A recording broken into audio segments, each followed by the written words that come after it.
इस वीडियो की शुरुआत एक एनिमेटेड कहानी के साथ करते हैं ताकि आपको ये समझ आए कि ये किताब और ये वीडियो आपकी कितनी मदद कर सकती है। एक बार की बात है, एक आदमी अपने गुरु के पास आकर कहने लगा, गुरुजी, मैं अपने जीवन में अपने लक्ष्य के लिए कुछ नहीं कर पा रहा हूँ। अक्सर मेरे दिन फालतू के कामों में बीत जाते हैं। इस परेशानी को ठीक करने के लिए कृपया मेरी मदद करें। गुरुजी ने उस आदमी को एक दूसरे संत का पता दिया और बोले, वहां जाओ और उनके साथ कुछ दिन बिताओ, तुम्हें इसका जवाब अपने आप मिल जाएगा। गुरुजी के कहने पर आदमी दूसरे संत के पास चला गया। संत ने जाकर कहा, मुझे गुरुजी ने आपके साथ रहने और कुछ दिन आपकी दिनचर्या को देखकर सीखने के लिए भेजा है। संत सहमत हो गए और दोनों साथ में रहने लगे। आदमी ने देखा कि साधु की लाइफ आम लोगों की तरह ही थी। वो कोई विशेष काम नहीं कर रहे थे। सिर्फ एक चीज ऐसी थी जिससे आदमी को हैरानी हुई कि संत हर रात सोने से पहले बर्तन को धोया करते थे और सुबह उठने के बाद भी ऐसा ही करते थे। कुछ दिनों तक ऐसा ही चलता रहा। एक दिन आदमी से रहा नहीं गया और उसने इसके बारे में संत से पूछा। संत ने जवाब दिया, मैं ऐसा इसलिए करता हूँ ताकि बर्तन गंदे ना हो और क्योंकि रात को इन पर धूल जमने की आशंका होती है, इसलिए इन्हें सुबह साफ करता हूँ। इसलिए मैं एक स्वस्थ जीवन जी रहा हूँ। तुम्हारी परेशानी भी कुछ ऐसी ही है। तुमने अपने दिमाग को कई अलग अलग तरह के फालतू विचारों से भर रखा है, इसलिए तुम्हारे पास लक्ष्य के बारे में सोचने और उस पर ध्यान देने का टाइम नहीं बचता। इसे ठीक करने के लिए तुम अपने दिमाग के फालतू विचारों को हर रात सोने से पहले मेडिटेशन करके साफ किया करो और सुबह उठने के बाद मेडिटेशन किया करो ताकि अपने विचारों के बारे में जागरूक हो सको और सिर्फ लक्ष्य प्राप्ति में सहायता करने वाले विचारों को ही प्राथमिकता दे सको। इसी तरह संत ने कई तरीके बताए जिनका यूज आप अपनी लाइफ में करके आप उस आदमी की तरह अपने माइंड को मैनेज करते हुए अपने टाइम को प्रोडक्टिव कामों में लगा सकते हैं। इस बुक समरी में हम उन्हीं तरीकों के बारे में जानने वाले हैं। आपके पास टाइम है, लेकिन क्या आपके पास एनर्जी है? आपने अपना टाइम बचाने के लिए वो सब कुछ किया होगा जो आप कर सकते हैं। हो सकता है इसके लिए आपने हर एक टाइम मैनेजमेंट टेक्निक का इस्तेमाल किया हो, लेकिन क्या कभी आपने ध्यान दिया है कि जितना ज्यादा टाइम आप बचाते हैं उतना ही कम टाइम आपके पास होता है।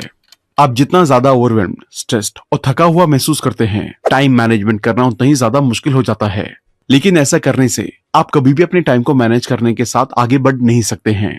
टाइम मैनेजमेंट पर उतना ध्यान देने की बजाय आपको प्रोडक्टिविटी के लिए एक नया नजरिया बनाने की जरूरत है। अपने टाइम से ज्यादा हासिल करने के लिए प्रॉब्लम का सामना करने के बजाय स्पॉन्टेनिटी से अपने दिमाग में ज्यादा हासिल करना शुरू करें। किताब में ऑथर डेविड कडावी ने लगातार बदलती दुनिया में वास्तव में प्रोडक्टिव होने के तरीकों को किताब में बताया है। इसके लिए किताब के इन स्टेप्स पर ध्यान देना होगा। अपने रूटीन को छोड़ दें। अपनी प्रोडक्टिविटी को बढ़ाने के लिए लॉन्च पैड के रूप में अपने छिपे हुए पैटर्न का इस्तेमाल करें। सिर्फ 5 मिनट में वो करें जो आपको करने में पूरा दिन लगता है। अपने बेकार के टैलेंट को अपनी सबसे अच्छी सोच के साथ सबके सामने आने दें। टेक्नोलॉजी की पूरी पावर का इस्तेमाल करें जिसमें कोई भी डिस्ट्रैक्शन नहीं है। एक अनक्लियर लेकिन सस्ता गैजेट आपकी महान शक्तियों के लिए शॉर्टकट हो सकता है, इसलिए तब भी चलते रहें जब कुछ गड़बड़ी हो जाती है। अपने अगले बड़े आइडिया को ढूंढने के लिए अनप्रेडिक्टेबल चीजें करें। इस किताब को अच्छे से समझाने के लिए हम इस किताब को 6 चैप्टर्स में अलग अलग डिस्कस करने जा रहे हैं। तो चलिए फिर शुरू करते हैं। सबसे पहले जानते हैं माइंड मैनेजमेंट के बारे में। प्रोडक्टिविटी टाइम मैनेजमेंट की तुलना में माइंड मैनेजमेंट के बारे में ज्यादा है। हम सभी अपने दिन के वक्त को कितने इफेक्टिव ढंग से बिताते हैं, ये वास्तव में इस बात पर डिपेंड करता है कि हम अपनी नाजुक मेंटल एनर्जी को कितनी अच्छी तरह मैनेज और इस्तेमाल कर सकते हैं।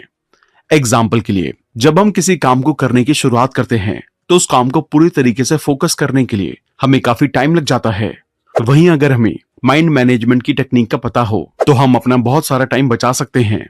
कभी कभी ये रियल नहीं लगता है, लेकिन असल में ये एक स्ट्रैटेजी बन सकती है जिसका इस्तेमाल करके आप अपने काम को कम पेनफुल बना सकते हैं। आप सभी को अपने काम को आसान और कम पेनफुल बनाने के लिए क्रिएटिव होने की जरूरत है। जब आपके पास क्रिएटिव इंसाइट होती है तो आप दिमाग के अलग अलग एरिया से अलग अलग एलिमेंट्स को आपस में जोड़ रहे होते हैं। ये सब कुछ काफी अचानक से होता है और सिर्फ कुछ ही पलों में उनमें से कुछ टकराते हैं और फिर आपके पास एक इंसाइट होती है और एक अच्छा आइडिया निकल कर आता है।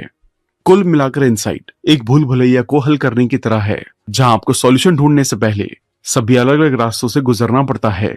वैसे तो टाइम को मैनेज करना सभी के लिए आसान नहीं होता है, लेकिन जब हम नेचुरल रूप से जानते हैं कि ये सच नहीं है और जब हम वास्तव में चीजों को पूरा करने की कोशिश करते हैं, तब हम अपने टाइम का मैनेजमेंट करने की कोशिश करते हैं, जो कभी कभी बहुत ज्यादा मुश्किल हो जाता है। इसलिए टाइम मैनेजमेंट से ज्यादा माइंड मैनेजमेंट पर फोकस करें। ऐसे आप अपने काम पर ज्यादा अच्छे तरीके से फोकस कर सकते हैं। अब हम बात करते हैं माइंड मैनेजमेंट के 3 जरूरी सवालों के बारे में। अगर आप सच में इस बात का पता लगाना चाहते हैं कि आपके दिमाग में क्या चल रहा है और क्यों आप टाइम का सही से इस्तेमाल नहीं कर पाते हैं, तो इसके लिए खुद से माइंड मैनेजमेंट के इन 3 जरूरी सवालों को करें।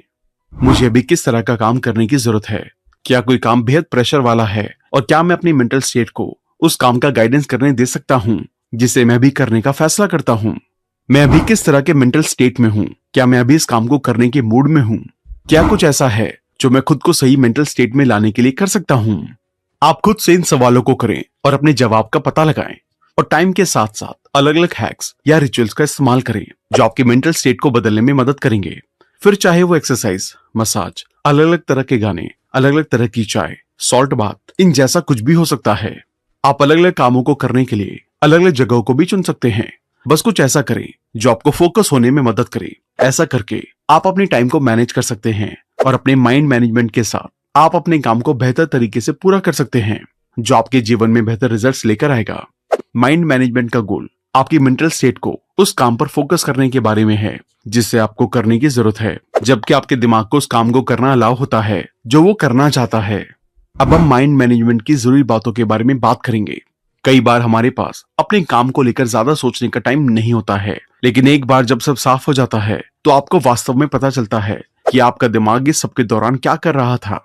ये किताब मूल रूप से ब्रेन वेव्स, न्यूरोट्रांसमीटर्स और दिमाग के अलग अलग एरियाज को एक्सप्लेन करती है, जिससे पता लगाया जाता है कि वो सभी आपके पूरे दिन एक साथ कैसे काम करते हैं। वास्तव में ये समझने से कि आपका दिमाग कैसे काम करता है, आपके पास एक फ्रेमवर्क हो सकता है जिसके साथ ये समझना होगा कि आपके दिमाग में क्या चल रहा है, और इस तरह आप अपनी कीमती मेंटल एनर्जी का बेहतर तरीके से इस्तेमाल करना सीख सकते हैं। बस इसके लिए इन जरूरी बातों का ध्यान रखें।